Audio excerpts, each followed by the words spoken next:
Hello guys, pakita ko lang, nag-ukay ako kanina. Ito, nabili ko. Ang party dress siya. Bago pa siya, oh. May tag. Ganda, diba? Ito,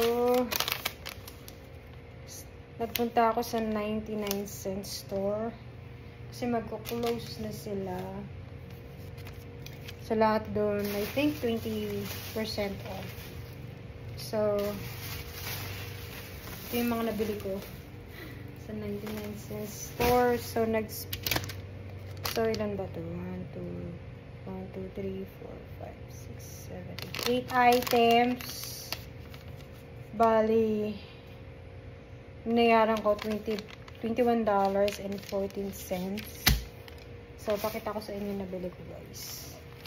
So, ito, oh. Para siyang dupe ng Lululemon. Ano siya? Fanny pack. Pwede mo siyang lagyan ng ano. Ganyan. Diba? Pack. Very na, diba? Ay, taray. Ay, mali pala. Ayun siya. Ang ganda, diba? So, price niya dati is $3.99. So, I paid $3.19. So, bumili ako ng brown. Tapos, bumili ako ng color gray. Tsaka black. Papadala ko to sa family ko sa Pinas. Diba? Ang ganda niya, guys.